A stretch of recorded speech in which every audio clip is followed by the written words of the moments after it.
Welcome to my channel. ఈరోజు నేను దోసకాయ పచ్చడి చేస్తున్నా. దోసకాయలు అండ్ చింతపండు, పచ్చిమిర్చి, అందుకు ఒక కడాయిలు అయితే ఇలా పెట్టేసుకున్నాను. ఇంకా ఇందులోకైతే కొంచెం ఆయిల్ వేసుకుంటున్నాను.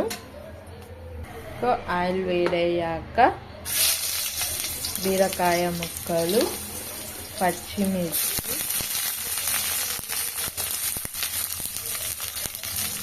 ఇలాగైతే కలిపేసుకొని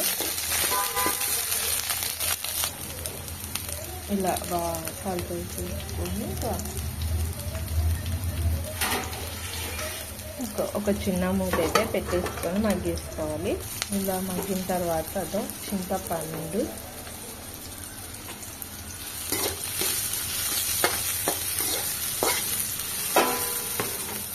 ఇలా మిరపకాయలను అయితే మిక్సీ పట్టేసుకున్నాం.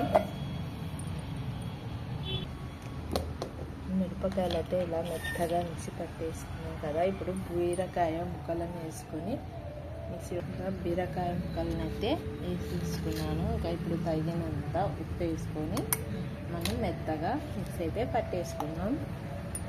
ఇంకా బీరకాయ పచ్చడి అయితే రెడీ అయిపోయింది. చూడండి, పుల్లగా బీరకాయ కొంచెం తీయ ఉంటుంది కదా, తీయగా కారంగా చాలా టేస్ట్ ఉంది పచ్చడి.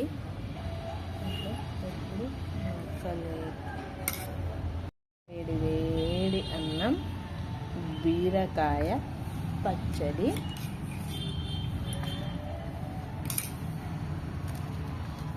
చాలా మంచిగా ఉంటుంది. ఇంకా నేనైతే ఏ పోపు పెట్టుకోను, ఎందుకంటే ఫస్టే ఆయిల్లో అయితే బీరకాయ ముక్కలు, పచ్చిమిర్చి ముక్కలు, చింతపండు మగ్గించాను. మీకు కావాలనుకుంటే పోపు పెట్టుకోండి. ఇంకా నేనైతే ఆయిల్ అయితే ఎక్కువ తినాను కాబట్టి ఇలా పెట్టేసుకున్నా.